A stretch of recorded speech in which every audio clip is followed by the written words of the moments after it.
Chère jeunesse de Sédhiou, personne ne viendra développer cette région à notre place. Mais Kumalama Sédhiou Pondinjelema, Injulo Bitalana Sédhiou Ningendole,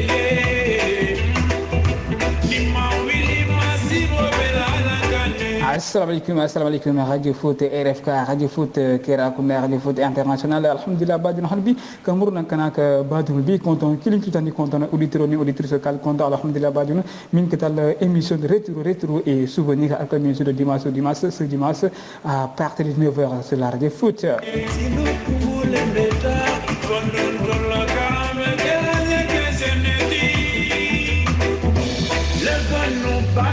Alhamdulillah badin alhamdulillah émission rétro et souvenir ak kanako le moy sur la Radio Foot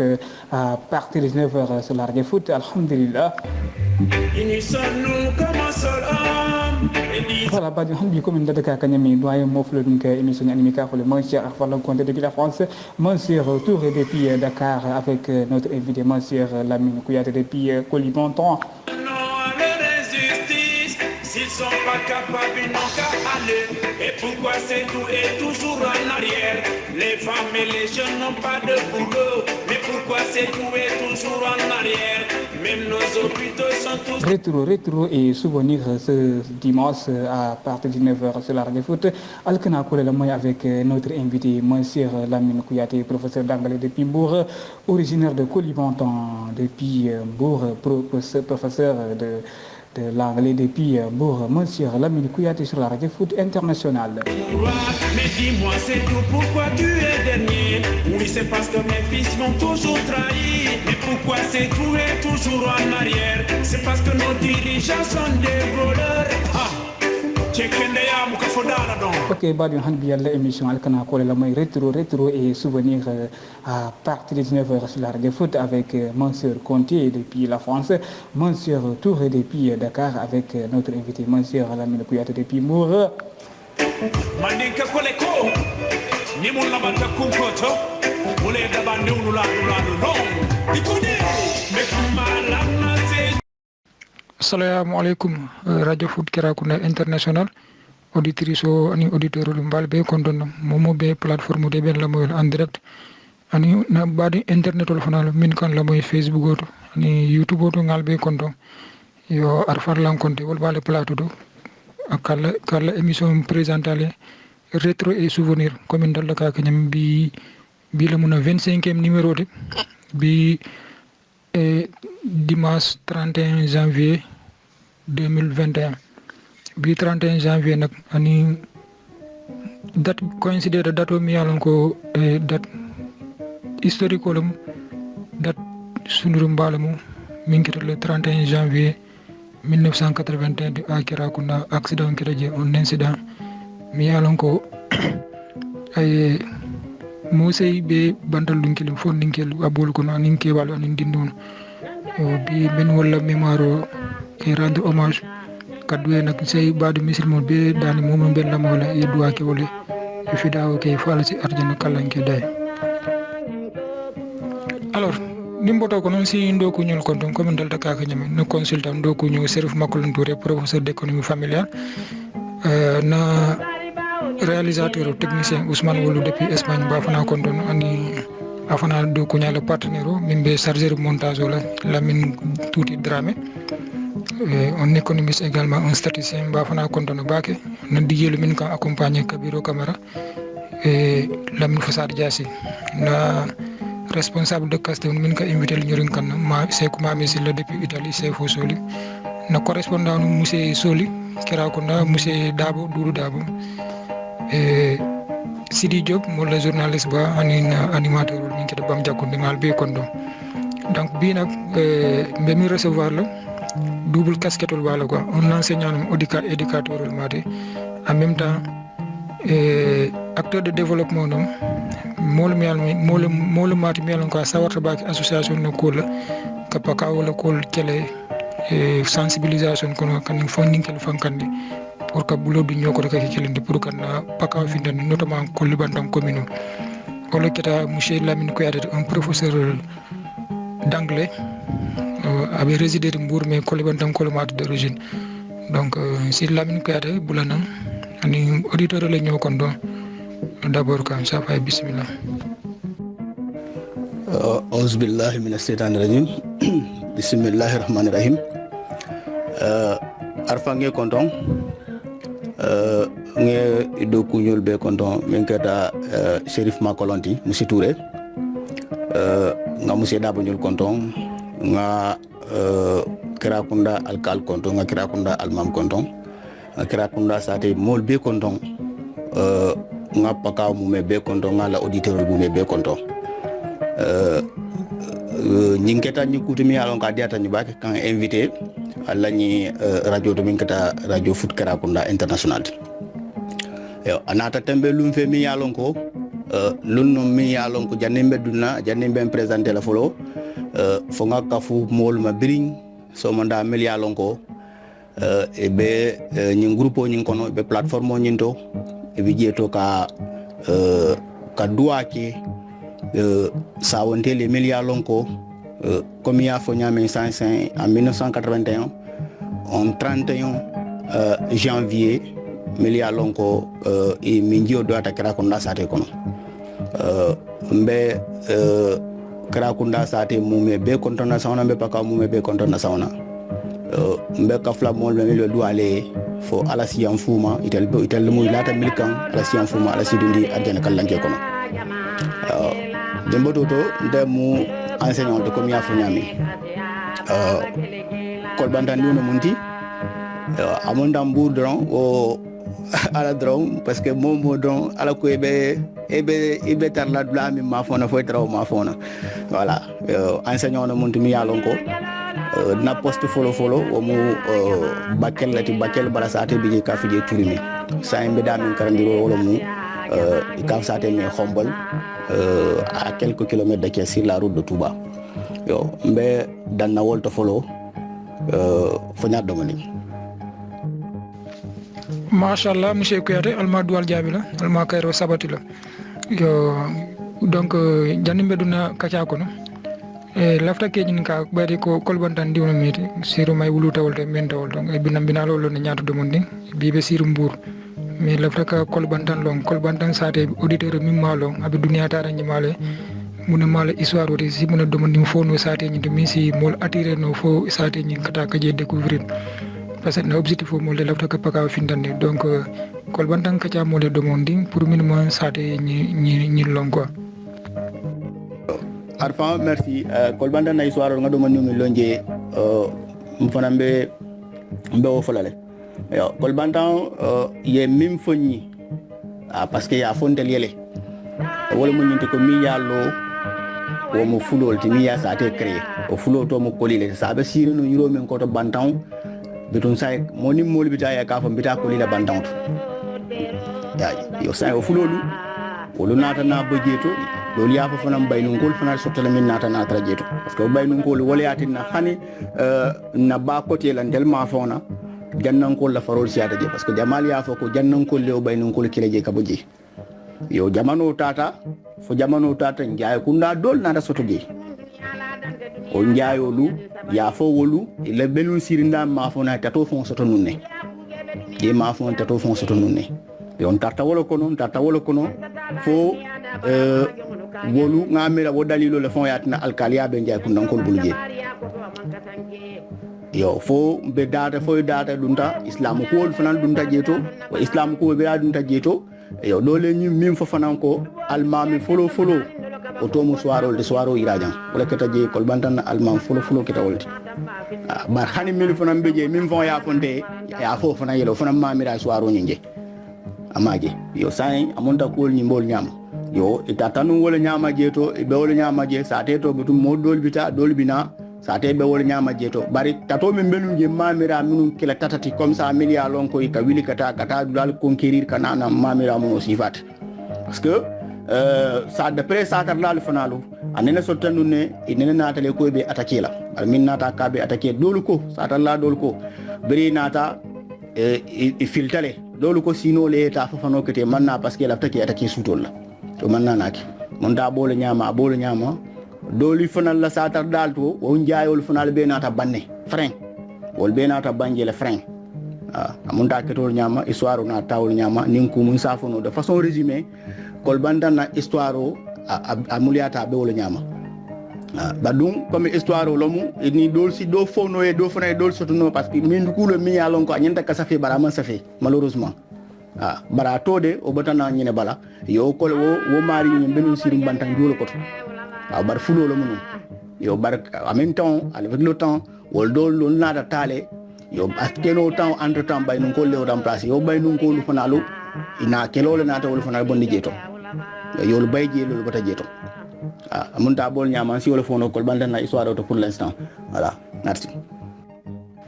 machallah ngela présentation moy ala kuta moyo diata wala malheureusement comme histoire ya fo nyami jamal mon safé d'où l'importance que ikafunyoma ke safé comme mama soane ya kenyamina historien. Maintenant, c'est un village mythique, Nitara Djibé,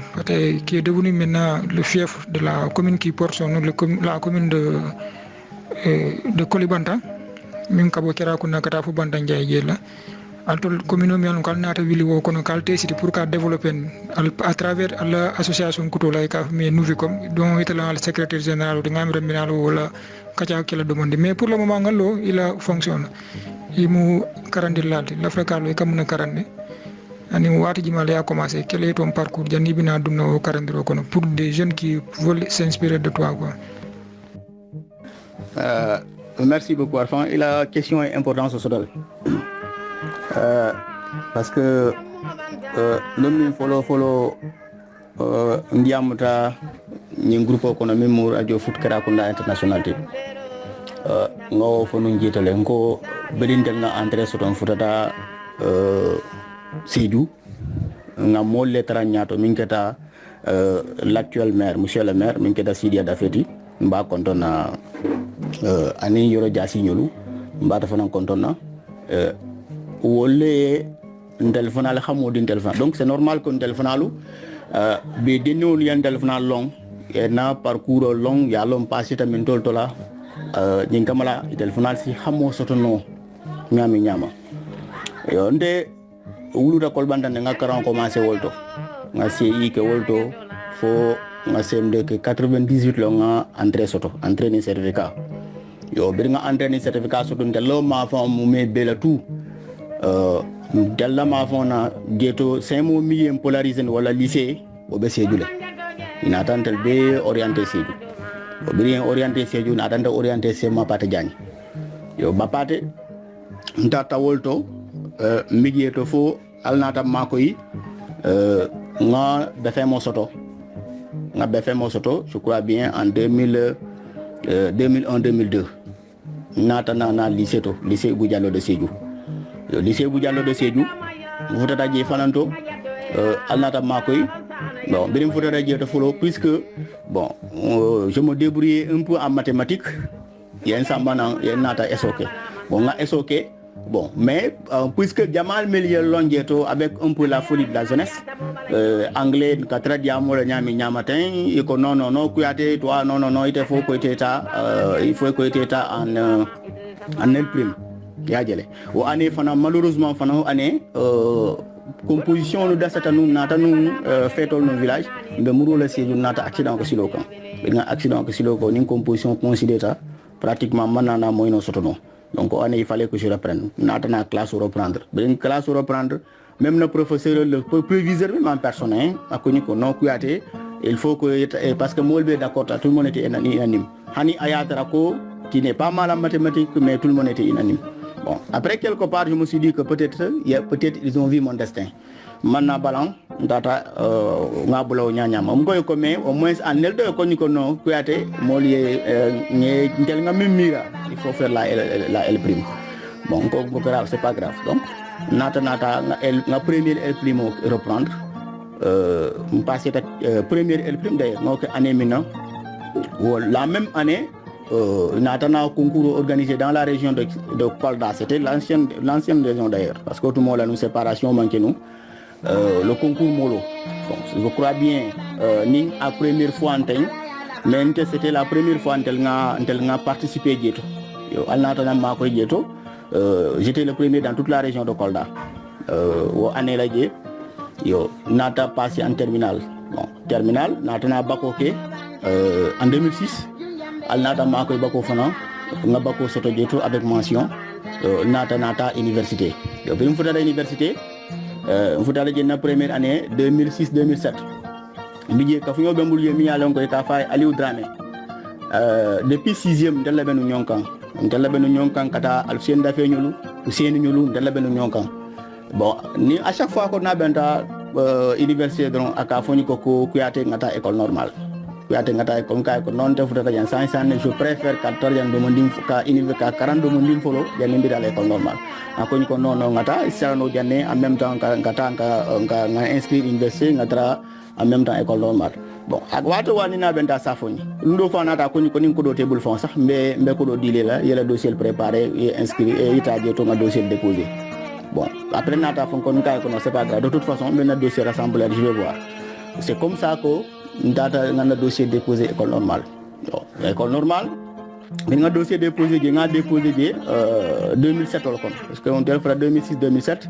2006-2007, nata dossier déposé jeto. La première année, on a une session d'octobre. La session d'octobre, on va préparer en même temps, l'école normale préparée. Alors,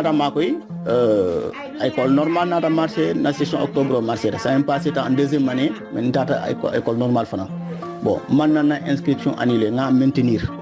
l'université, on va tant qu'il faut le béquer en même temps. Alors, on passe la deuxième année école normale, on a passé en licence. Bon, on a inscrit l'inscription, on a maintenu toujours. Donc, mais la deuxième année, école normale, année en attendant le bac parce que on a inscription maintenir université, là c'était trop compliqué. En même temps, pendant même année, bon, il y avait un programme américain, les programmes ont initié. Bon, c'est un programme c'est pour presque beaucoup de pays du monde, hein, des pays africains, des pays du monde. Bon, il a Boursolon, mais ils ont besoin de seulement de 4 personnes. Mais il y a longtemps, il a pour des cours intensifs aux États-Unis. Bon, le département, il attend de choisir. Bon, il y a choisir, mais il y a 4 personnes, mais 11 personnes d'État. 11 personnes, il fallait qu'on attende à préparer. Là, c'était un peu compliqué. Bon, il fallait vraiment, puisqu'il choisir les autos, ça fait, il y a tout qui l'histoire affiché, il fallait vraiment, il y a sacrifice, ok. Bon, maintenant, aux préparations, qui plus maintenant les cours à l'université, les cours à l'école normale, le stage, vraiment, c'était difficile. Bon, ma wakili, al nata makoi, bon, bri liste au fundita, au fond, nata tramol, qu'on a mis à l'encoyer choisir. Parce qu'après, il y a 6 personnes l'état finalement, au lieu de 4 et 6 stars. Bon, il est réparti en 3 groupes, c'est-à-dire de 2 par 2. Moi, je suis dans l'état de New York, à Syracuse. Je suis à Ohio, dans l'état d'Athens. Voilà. Maintenant, 2 autres rôles, voilà. Donc, il y a réparti nous. Voilà. Ensuite, année binabana, on a un examen de sortie, ok. On a un examen de sortie au Marcheta. Donc, bien Marcheta, automolomu, natana affecté. À montagne, Kumudal, Kirchison Ningetawal Yamadal. Kirchison Ningetawal Yama. Voilà. Assalamu alaikum wa rahmatullahi ta'ala wa barakatuh. Radio Foot Kerakunda, Radio Foot International, Kalbe, Konton, Talamo Chérif Makoulon Touré,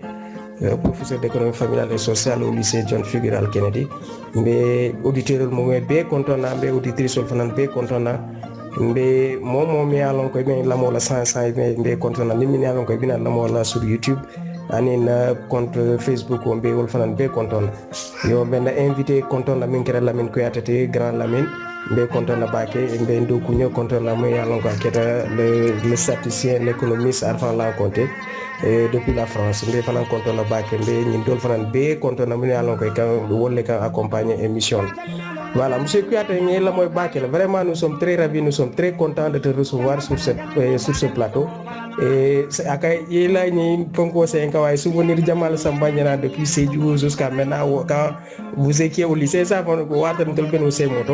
donc Kouyaté ni ko Kouyaté Lamine Kouyaté mo be ka anglophone. Il était tellement bien en anglais. Lamine ni fenke atodo Ablaïba en Landing Colignolo etc. Vraiment c'était passionnant au lycée Ibou Diallo et jusqu'à présent on a dundi fonko kono ko moy botami 5 ans. Mais Koukili n'a rien à faire, ça y 5 ans jusqu'à on t'a sélectionné pour aller aux États-Unis. Mais bon, on a l'examen de sortie au niveau de la FACEF mais pourquoi tu as choisi d'aller enseigner et l'imanta pour que les États-Unis pour qu'il y ait une formation continent quoi? Quel était le facteur le plus déterminant mais alors qu'on le choix motivé pour renoncer le fait d'aller aux États-Unis mais il y en a pour que donc 40 quoi le fait qu'il y ait merci beaucoup merci Monsieur Touré merci beaucoup la question a importance au voilà Janimbe répondre là je précise que le molo aussi a ketan nous discipline jamal letu non bon ni manina mathématico benu ngélé en tout cas mathématico benu ngélé anglais je crois français philo et on tenga surtout nous ndekata nous premier en anglais voilà maintenant les questions me posées c'est important parce que c'est vrai que manguer est précisé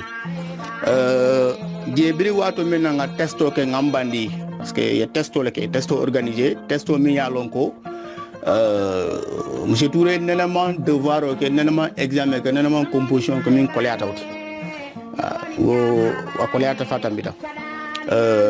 beringa ke ngambandi pratiquement ça font tellement renoncer tu sais sénégalais wala on africain ka e ko habita la Amérique wo bukataria ko blola tellement renoncé bon ndelu tata jele font commencer à préparer parce que comme États-Unis l'homme biri wato mena ye mol sélectionné ye bandi maintenant c'était individuel ndelu mina résultat fun tantanata école normale na chef de département yankili akoni ko Kouyaté il a passeport au bebulle ngai passeport au bebulle ko ha ko ni tak man data kam nan so ko nan passeport au juba ko nyalla résultat badala say ba sa mala ambassadeur to ay bas kanela ya ki États-Unis parce que aussi testo partido bi ngaka ambassadeur ndata ambassade nga présenter jeto ya scanner ya ki jeto wayena email olta ye ki fanan après ni ka échange que fo ye vos plan de vol be di molla mais le Sénégal le gouvernement lo nyami quelque part pour une telle maguyolo ndajeto parce que tel on n'a pas renoncé tel on a examen on a inspection bekel et puis mi qui connaît l'école normale inspection ça constitue presque 80% mais inspection qui est bandi il y a le devoir le bekel bandi il y a le stage qui a correctement ninkumu déjà été marié pratiquement admis gadel ina tamuruna ça un minute d'intellect wolom législation ani défense de fiche législation défense de fiche pour demander pour une téléphone be examen be épreuve spéciale le bol organiser l'intellect ning après ya mulu bulangata donc na chef de département na ta mulu kili ako il demande de faire encore requête déposer le cas comme étudiant nyanta bola janne milliard lonko nyanta tala Amérique pour des cours intensifs bon après il n'a pas fait ko wobulata période min kono période nying wo mu période lo mu université ka examen ko période la sa nintel bota jantata e bamu de la commune démissionné ta école normale voilà l'équation maintenant ça soit mais accepter la ñile nga démissionner école normale nga ta ou bien mbe jël voyage sur le boulala nga si nga na examen là-bas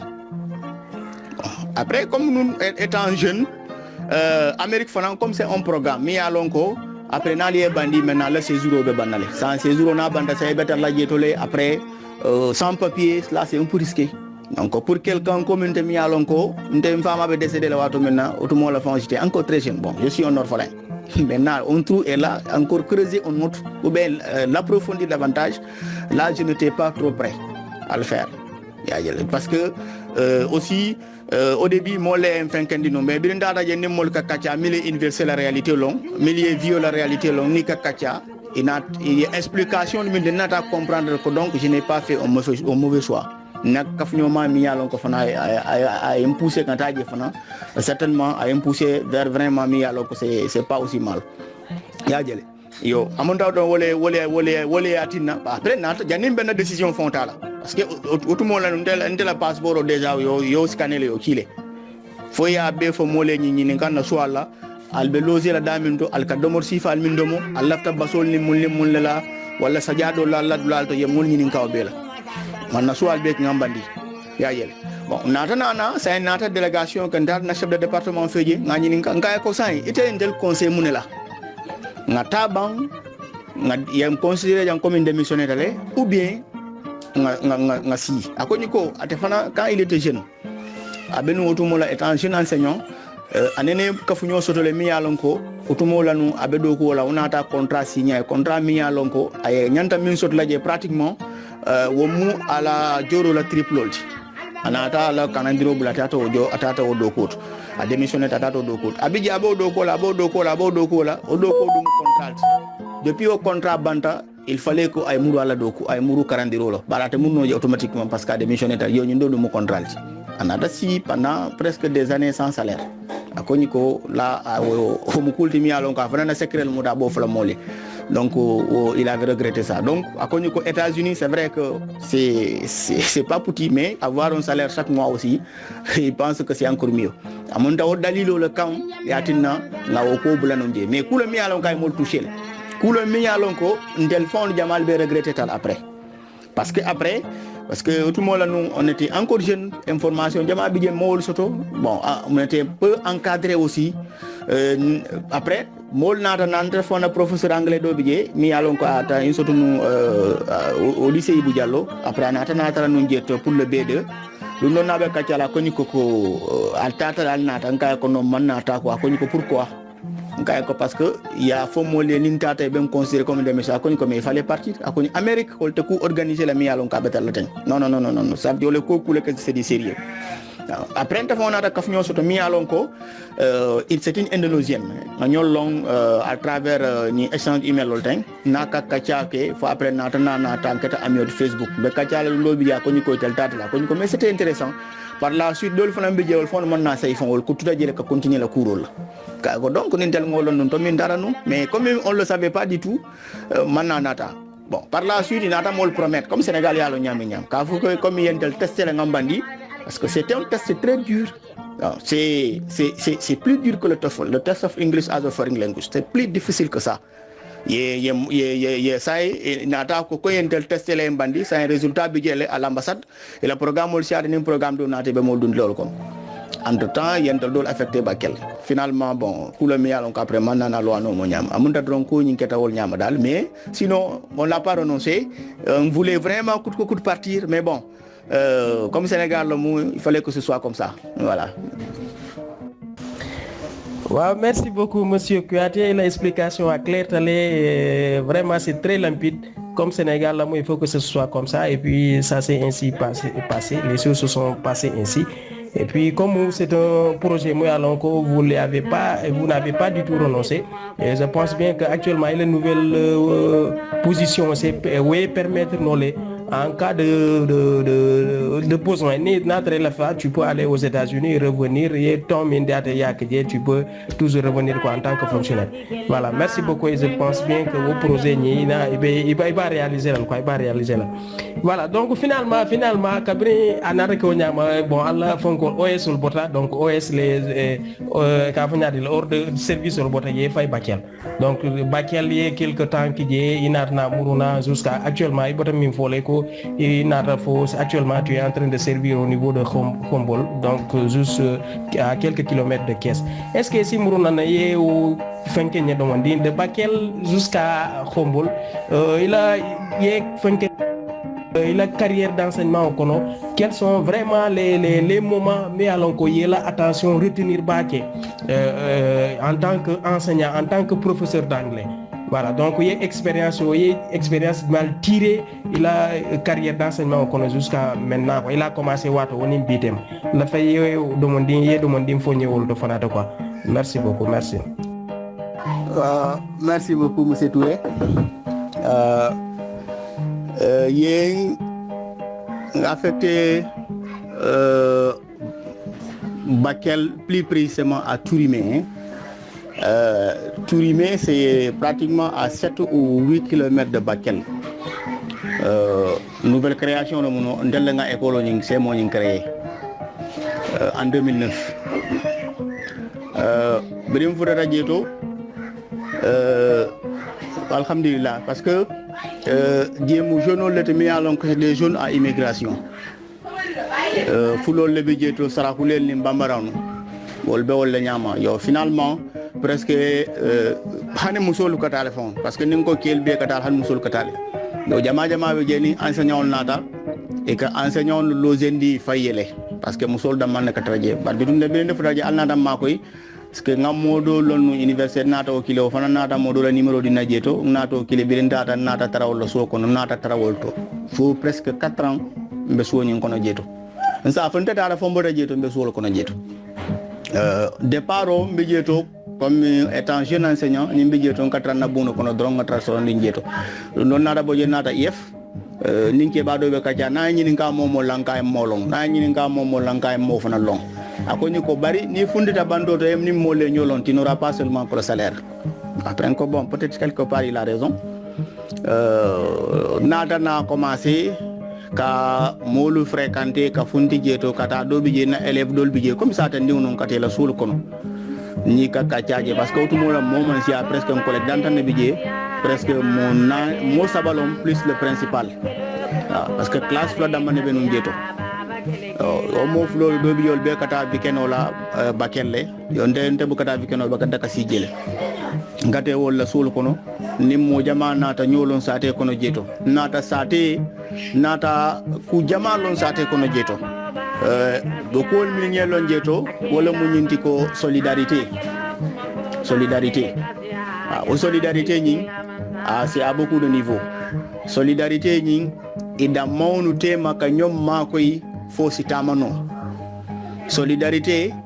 e da mawnu fonalu lo tamalalu fonalu e kesol le londi milia lonko kesol ñu milia lonko pour le développement et la calcul le caisse social milia lonko pour la santé le développement yo ndelbe c'est momento karandirola c'est mo ñing ndelbe nous c'est momento ils font les allo dans le cadre du co-développement partenariat et la poste de santé et elles font les allo et la poste de santé font les allo et la école élémentaire et elles font les classes au café et la école élémentaire elles font les classes au café et la marché elles font les allo la extension d'eau ils font les acquis et la jamé au mimbe sate kono je fanan ils font les allo donc au mukul de mi alon ko way marqué bac aux solidarité way marqué bac aux solidarité wo marqué bac au sate ñu kono jeto parce que sate ma wara bac sate kili non de amma wara bac bari bo sate ma wara bac nyama e ñom mutale e ka ñom makoy e kambenta o wayatina le vraiment sate ñing ala ko diata parce que mbelu sate ñin tole fo 2017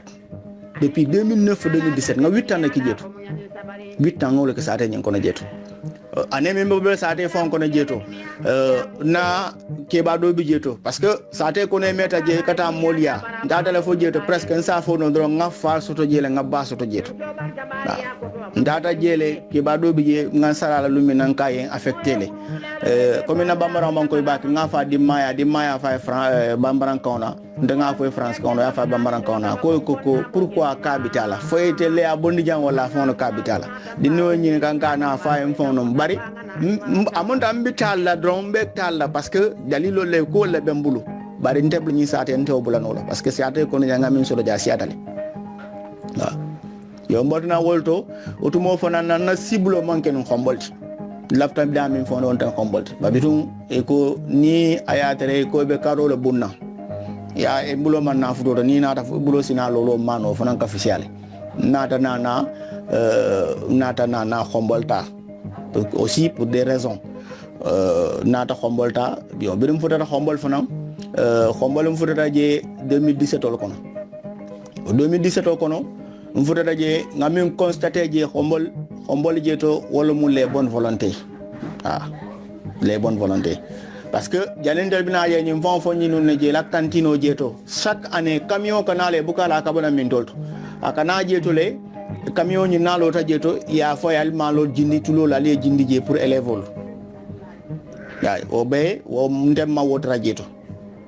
ma wotra je to mais nta ñaala fana ngani constater je le je mol bi je le mi alon ko des bonnes volontés mi alon ko chaque année et ka dans le cadre de partenariat et ka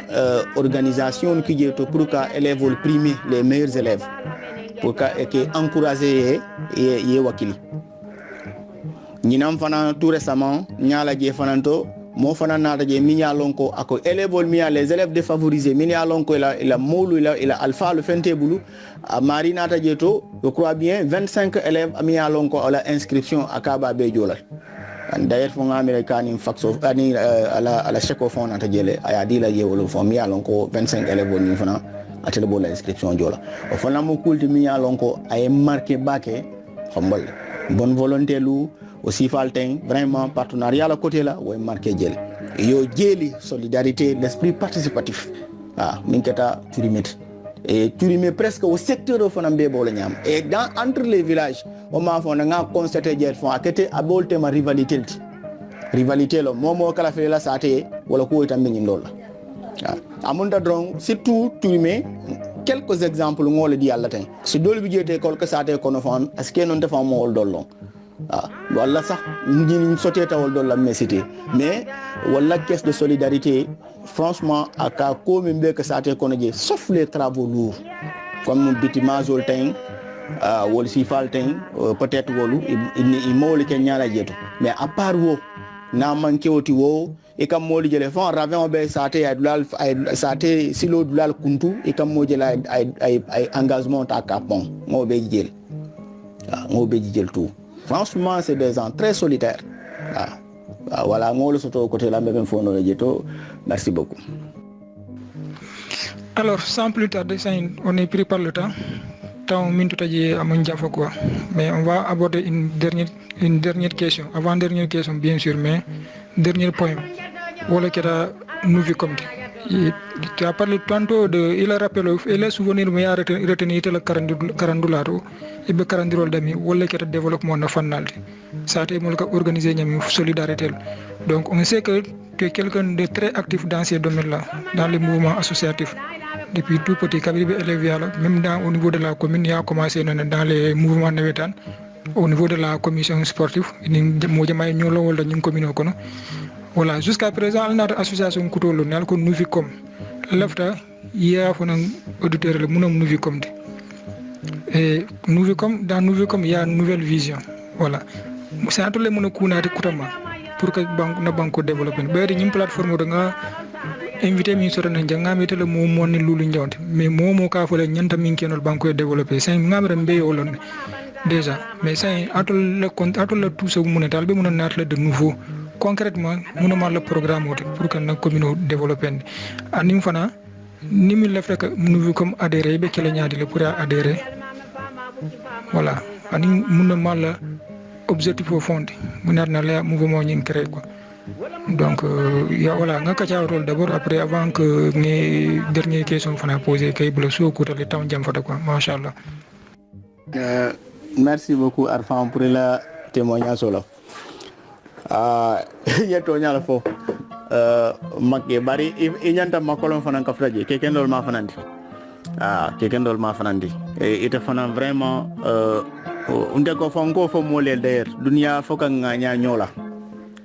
auto molan tel fanan ni arfan nyol fon arfan lan konten akan kontani le tellement que kat do ko min ke classe o kono parce que moliel il long min na je wolo mo arfan vraiment il est très bien il est très intelligent il est très discipliné wo ka ken téléphonal bu fierté ti adon ko nganya la commune mu nyanta ka nganya ñun na ñami ñam yo makolon fana mbewul ñama ani ni ko be to fon fola fon to min kumo bina jam falale pour kater la question to directement Arfan Nuvicom kulo mu niaje nouvelle vision parce que paka niaji be bak ka bokira kunda nder la Kolbandan commune o woyta fo mari babulo to mbemu baade wonti mbemu kilinete am be tumo kilinete mbe natata commune kilin kon sa mune manke ta jeeto wala mo nyindi ko nga fero ken nga kafunu nyoma banka kasi nga sisi nanka na dirigeant ke critiquer mais fanal nga si nga jibe ban fanal si mune keno ban fo na commune kan kudol budget manqueta si keno. Donc ça c'est la nouveauté. Donc c'est pourquoi une nouvelle vision. Donc il fallait apporter une nouvelle touche à la chose parce que déjà comme nga fo nyama nyama obekirini be tout mo bade wonti ni en ndo ma dron e be do mala jelle be tout mo kilinete ba la seule chose qui manque wala moti parce que mbijele be nyonka o nyama bare wo mantra jetu donc bimbe wala nyama nous vi comme nata wala nous vi comme ke batije dindintije mo belon tout nous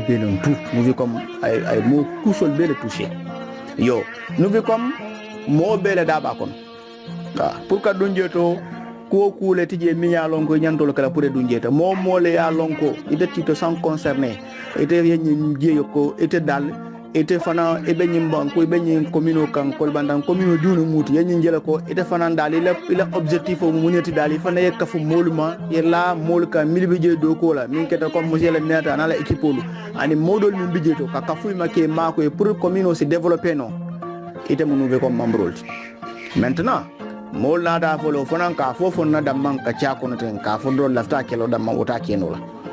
il faut que nga carte de membre soto o carte de membre fana ndaman ko ya 1000 francs non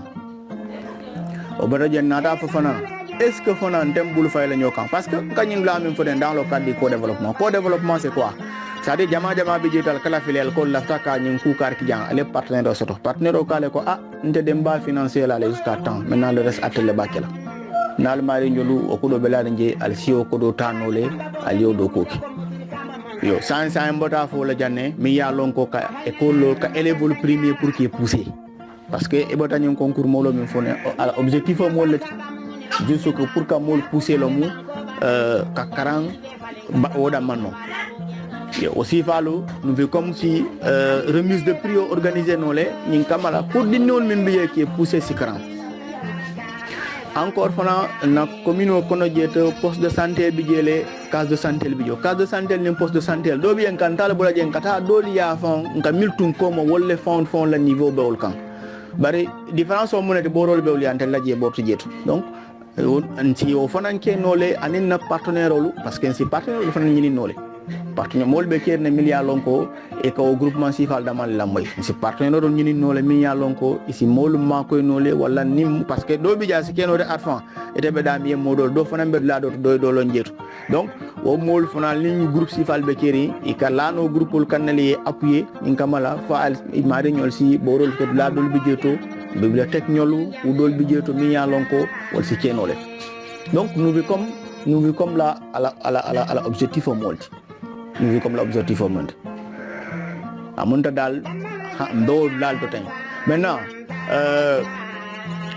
fana c'est pas fermé parce que discussion le bekeri o discussion le bekeri wala mu ñindiko bi ka ciami bekeri ntel nga mim fo déjà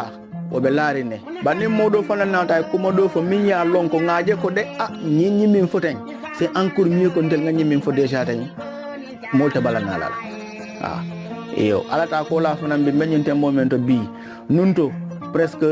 étudiant ni jeune da man le budget bar bi mol bi yemiano alfa le modi min keta Moussa Seydi ñolti min keta Janko Jebata ñolti min keta Isumbala ñolti min keta Seydina Dramati buntu ñolu min be bantanjang e wol jama le budget dol bi jenta mol tol fon long malansano ñolu wol bebe akonole adum wol be tout be parere ne vraiment ka wakilo ke ka mol ma ko fo ñin kamala nous comme l'objectif aussi atteindre non comme nga fo ñama cotisation no nga ñine fanam fo je milliard lonko nta banko diun lom e be bantalala adum fanela do ko be fichare ndo monding o molu wol 50 € chaque année 100 yo milliard lonko wolle ya lonko e be Sénégal janne bari itel de do ku stable li bebul comme fonctionnaire ol tay nga min fo wol mom vilnane 20000 francs yo milliard lonko e bi janne bari la do ko man stable wol mom 5000 francs 100 ni nga o mira ni ngo kafu ñoma aussi kenole mais mol milliard lon ko déjà be sur le terrain be wakili parce que commune kan peut-être nda fo nous la jetto potentialité di mais potentialité ni il m'a exploité mais ni ngolu kafuno nyoma se kenole kudo bi jeto ngolu problème o régler non sans que nga gouvernement batu on ta nous comme là objectif au moldi yo machallah monsieur Kouyaté ila kuma comme sax yata la kuta ka xanka bi ka appel o lancer rek momo be commune kono il lafta kal niveau comme adhérer c'est facile Kouyaté le numéro fele abi public atalon secrétaire général otin le coordinateur Yaya Cissé moya farankolo mbafuna kontono de passage abel lamola ni Moussa Diawni mba kontono Moussa Sedi et tous les autres membres actifs Amadou Bamba kontagnolu ani ndefona adjoint ntelam niveau comme fona trésorier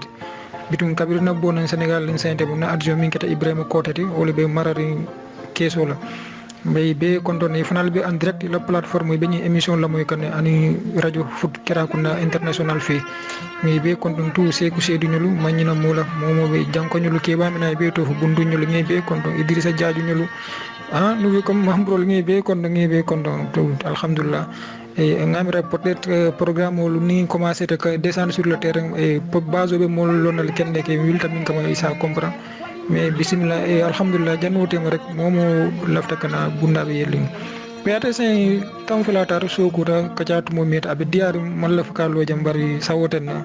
amira tumando bato ni nouveau comme commencé de kala activité déroulé si murun na jang ko teke et partenariat be ñino kan ni nim partenaire be kacalo be asotota la nga mo bon mbe information dilal au passage asotota nga partenaire do mi an ko non commencé tel kacha déjà et mbe invité na ñi radio foot janne kan ni mettre en rapport ka autorité qui liké dani monsieur le maire ana le molo ani chef de village bu mebe ya muta nga muta ñofi fonsina banco développer voilà sensible là et le mot de fin lancé be mona dernier mot mi lancé la auditeur le min be la mo partout dans le monde plus particulièrement pakaw pa fonding kelu ani radio foot la auditeur mu me dal tasi mona fono pour ka émission ñi soron quoi Arfan merci beaucoup ndesi min fono min keta mbe min keno na dernier mot radio foot international radio foot Kerakunda international à la auditeur mu be surtout les jeunes wol mo ñindi ko ikana décourager ikana décourager mo moybe demeno mindo yewa kirjeto ikana décourager yisi wakili ikana décourager o damman mu solution parce que dunia do bije e ka mira no ngani ese sinya kili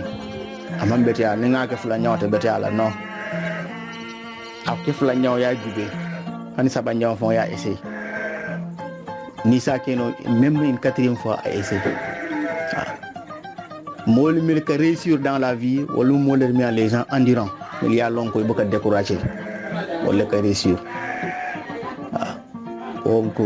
lafta ko le fo genolier lafta ko le fo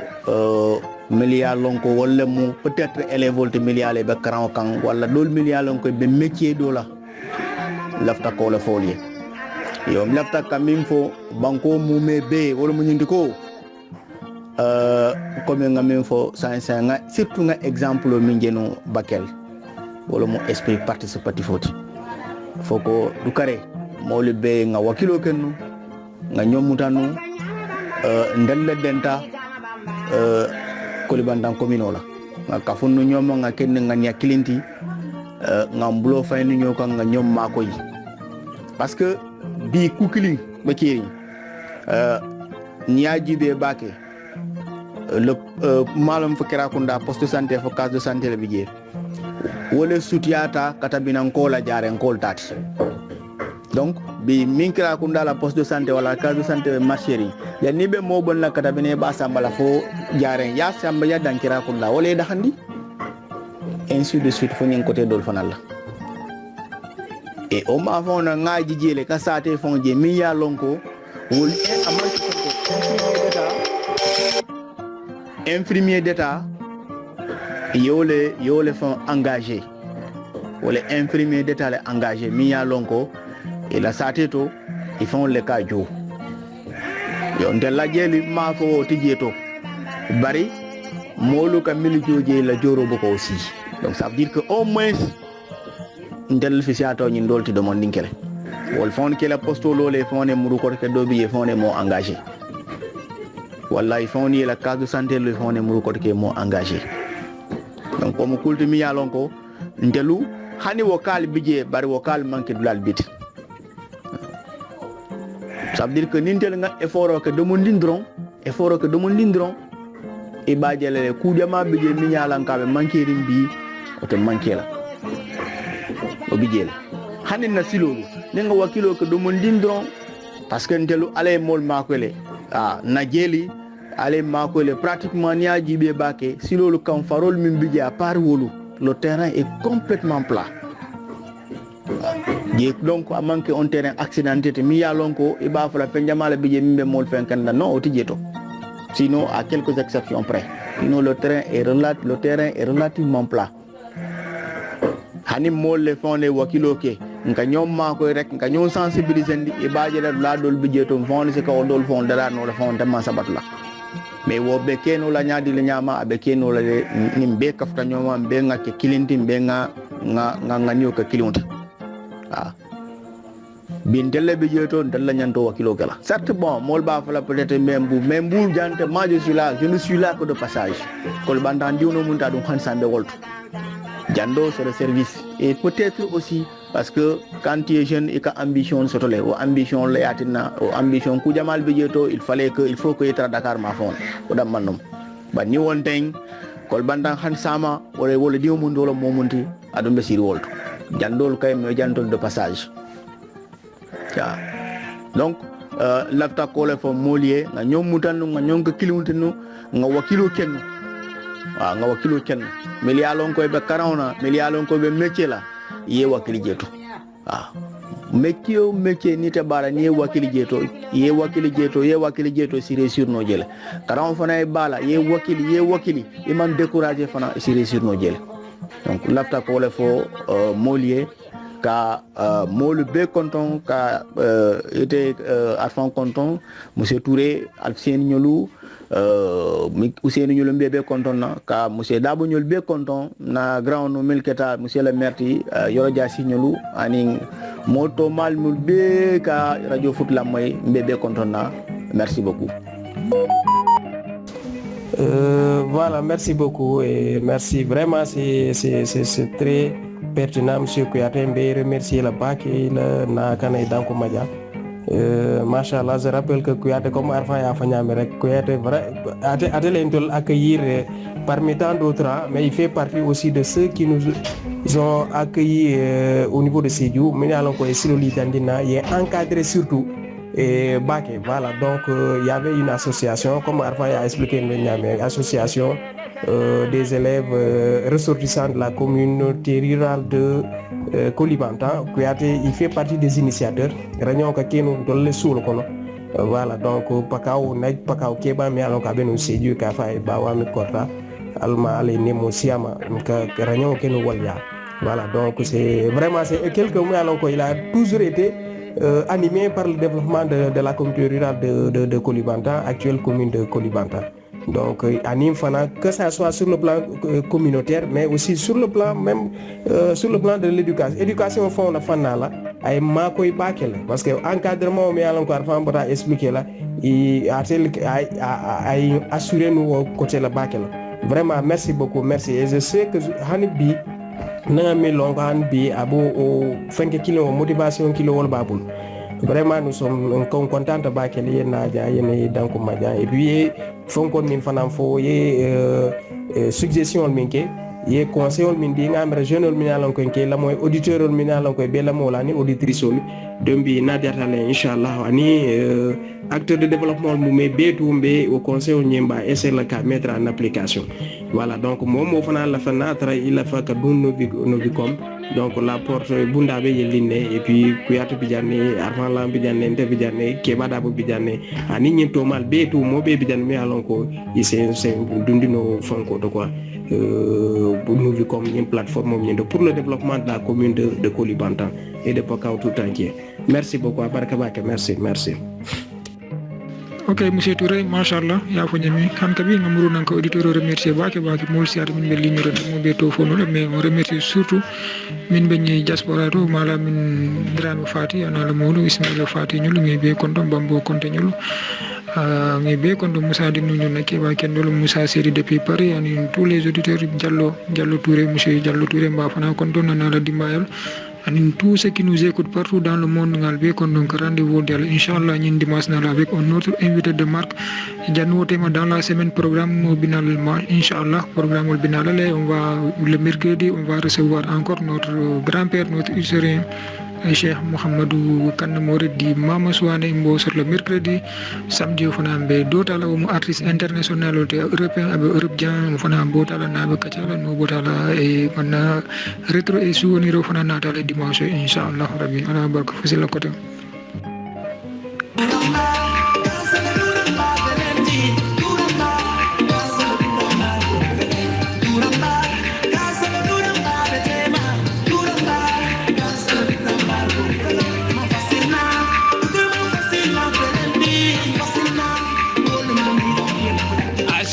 السلام عليكم RFK Radio Foot International alhamdulillah bi kamurna kana badul koton kili to ani kotona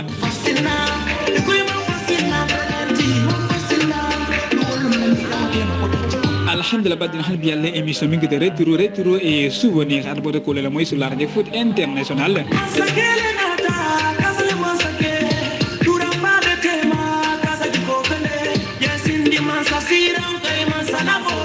alhamdulillah bi kamurna kana auditeur le content ani auditeur sur ñaan ko jël tanta kani émission la mi ngi de retro et souvenir ce dimanche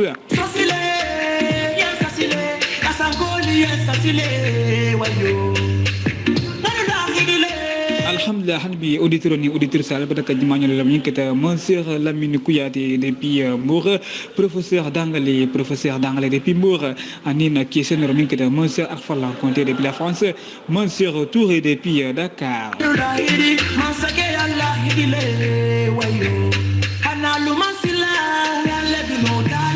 alhamdulillah baduna albada kala émission la mi ngi retro et souvenir ce dimanche albada ko la moy sur la Radio Foot International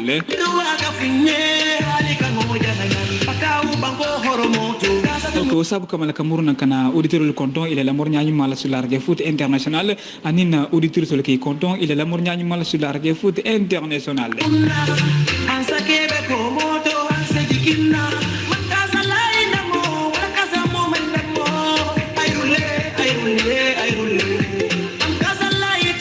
kana invité fana konto min kede monsieur Lamine Kouyaté depuis Mbour kana questionnaire fana konto min kede monsieur Arfala Conté depuis la France monsieur Touré depuis Dakar que auditeur sur be konto il est la morña ñumala sur la Radio Foot International ka fale ngalo jam fo sele koto inshallah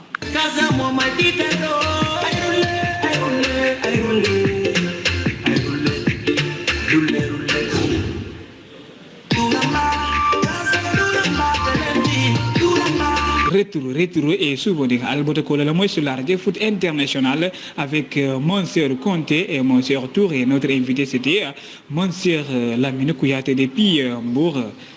professeur d'anglais originaire de Koulibantang, ce dimanche depuis 19h. Non stress.